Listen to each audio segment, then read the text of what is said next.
नगर परिषदेच्या पंचवार्षिक निवडणुकीसाठी प्रभाग क्रमांक 4 आणि प्रभाग क्रमांक 5 या दोन्ही प्रभागाची आपण जी कॉर्नर सभा घेतलेली आहे त्या सभेला उपस्थित व्यासपीठावर उपस्थित सर्व आमचे प्रमुख पदाधिकारी, प्रभाग क्रमांक 4 चे उमेदवार श्री लक्ष्मीराज देसाई, सौभाग्यवती गायकवाडताई आणि प्रभाग क्रमांक 5 चे उमेदवार तरुण तडफदार राहुल शिकळे आणि सौभाग्यवती स्नेहलताई पाटील आणि या बैठकीला उपस्थित सर्व मोठ्या संख्येने असलेल्या माझ्या माता भगिनी, सर्व कार्यकर्ते, तरुण मित्र, आता मला वाटतं आमच्या सर्व उमेदवारांनी आणि अरविंद बारदेसकरांनी आणि डायस मॅडम यांनी आपले विचार आपल्या समोर ठेवलेले आहेत. आता या नगरपालिकेच्या निवडणुकीमध्ये निवडून कशासाठी जायचं असतं तर आपल्या नगराची जी स्वच्छता आहे, नगराची पाणी पुरवठा आहे, रस्ते आहेत, गटर्स आहेत, विजेची सोय आहे, आरोग्याच्या सुविधा आहेत, ह्या ज्या मूलभूत सुविधा आहेत या नगरपालिकेच्या नगरसेवकांनी करायच्या असतात. आपण बघितलं की या शहरामध्ये अनेक वर्षे सत्ता एका विशिष्ट पक्षाच्या हातामध्ये राहिली आणि अनेक वर्ष सत्ता भोगलेल्या लोकांनी काय करून ठेवलेलं आहे याचं एक विदारक चित्र मी आताच गडिंग्लज शहरामध्ये बघितलं, स्वराज्य कॉलनीमध्ये. वास्तविक हे जे काही कामं आज बऱ्यापैकी दिसत आहेत, सुदैवानं आमच्या आणि दुर्दैवानं त्यांच्या 4.5 वर्ष प्रशासकीय कारकीर्द आली, त्यामध्ये मला निधी आणता आला, 4 वर्षामध्ये मला काम करता आलं आणि या शहराचा जो काही आज विकास दिसतोय, रस्ते दिसत आहेत, स्मशानभूमीसारखे असतील, वडरगेमध्ये असलेल्या आपल्या स्टेडियम सारखं असेल काम किंवा अनेक कामं जे बेलबागेतलं काम असेल, अनेक देवालय असतील, ही सगळी कामं त्या 4-4.5 वर्षात झाली. म्हणजे ज्यांना अनेक वर्ष आपण सत्ता दिली ते लोकांनी काय करून ठेवले या शहराची अवस्था. मी परवा बेलबागेमध्ये झालेल्या मेळाव्यामध्ये जर गडिंग्लज शहराच्या विकासाची जर वाट कुणी लावली असेल तर या जनता दल पक्षाने लावली असं मी स्पष्टपणाने आरोप केला होता.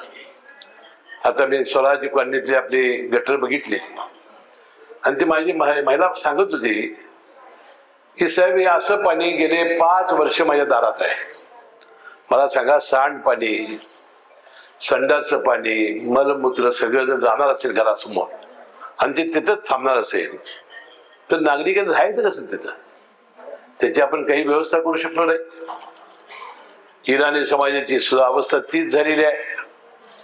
सातत्यानं त्यांना तंब्या द्यायच्या, त्यांना मारहाण करायची. म्हणून आता हे बंद झालं पाहिजे.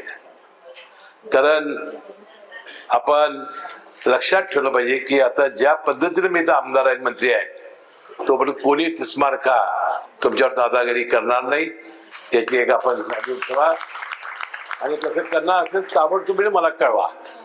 भय आणि भीती ही डोक्यातून काढून टाका.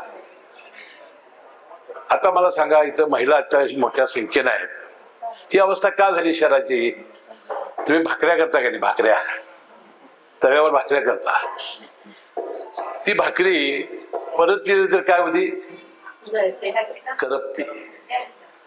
मग करपती त्यासाठी आपल्याला ती परतायला लागते.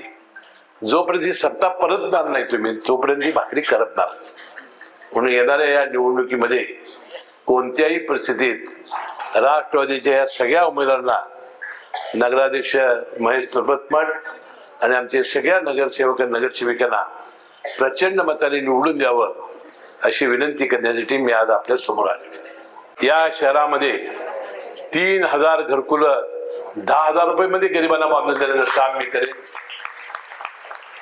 ही गटरीची जी व्यवस्था आहे स्वराज कॉलनीची, ते ड्रेनेजची व्यवस्था केल्याशिवाय भूमिगत आपल्याला हा प्रश्न संपवता येणार नाही. आता आपल्या ज्या स्नेहलताई आहेत त्या लक्ष त्यांनी घालणार आहेत.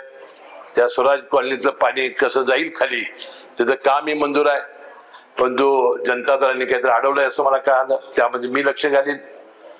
त्याशिवाय आपल्या इराणी समाजाच्या लोकांना तिथं स्मशानभूमीचा प्रश्न गोकाकला जाऊन प्रेत घेऊन जायला लागतंय, हे तर फार मोठं दुर्दैव आहे.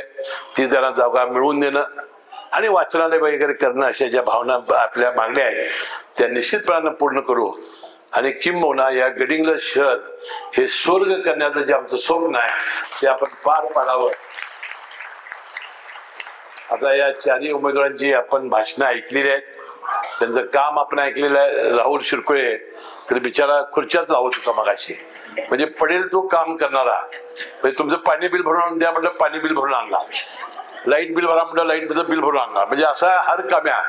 आणि तुमच्या सुखदुःखामध्ये कधी उपलब्ध असणारा आपला स्नेहलताई तर प्राध्यापिका आहेत, प्राध्यापक विरुद्ध प्राध्यापक आम्ही उभा केलेला आहे. कारण रश्मिला देसाई आहे, त्यांनी गेल्या वेळेस चांगलं काम केलेलं आहे. गायकवाड ताई आहेत ते चांगली, आणि महेश तुर्बतमठ. आता सगळ्यात आमचा नगराध्यक्ष त्यांनी आज गडबडीनं ते सभेला जायचं म्हणून गेले, तर ते परवा मला भाषणात म्हणाले आमच्या समोर, मी आजपर्यंत शिवपूजा केली, आता मला संधी मिळाली तर मी जनतेची पूजा करणार आहे, जनतेची सेवा करणार. असा अतिशय एक सात्विक, धार्मिक, आध्यात्मिक आणि निर्व्यसनी खाली अंडरलाईन असा उमेदवार आपल्याला महेश तुर्बतमठाच्या निमित्ताने मिळालेला आहे. आणि म्हणून मला वाटतं अतिशय प्रामाणिक आणि चांगले सगळे आमचे उमेदवार आहेत. आपण यांच्या हातामध्ये सत्ता दिली तर या गडिंग्लज शहराचा चेहरा आणि मोहरा बदलून आम्ही टाकू. कारण मी सत्तेमध्ये आहे, मी मंत्री आहे राज्याचा, मी निधी आणण्यामध्ये कमी पडणार नाही. आणि म्हणून आपण या सर्वांवर विश्वास व्यक्त करून या येणाऱ्या 2 तारखेला आमच्या या सगळ्या उमेदवारांचे चिन्ह हे घड्याळ आहे, घड्याळ चिन्हासमोरचं बटन दाबून आपण आम्हाला प्रचंड मताने निवडून द्यावं. 1,500ची पेन्शन आम्हाला 2,000 रुपये लाडक्या बहिणीची करायची आहे. संजय गांधी यांची पेन्शन 2,000 रुपये करायची आहे. तुम्हाला गहू तांदूळ ह्यापेक्षा मोफत द्यायचा आहे. भांडी कुंडी राहिलेल्या लोकांना पुन्हा द्यायची आहे. हे जर सगळं करायचं असेल तर आमच्या हातामध्ये सत्ता दिली तरच होणार आहे. आता आपण गोड बोलून अनेकांनी तुम्हाला फसवलेलं आहे, तंब्या देऊन तुम्हाला घाबरवलेलं आहे. आता यापुढे गोड बोलायला फसायचं नाही, चेहरा निष्पाप करून आणलेल्या लोकांच्यावर विश्वास ठेवायचा नाही. आणि आपल्याला एकच सांगायचं आहे की आपल्याला यावेळेला भाकरी परतायची, परतली नाही तर ती करपणार आहे, लक्षात ठेवा.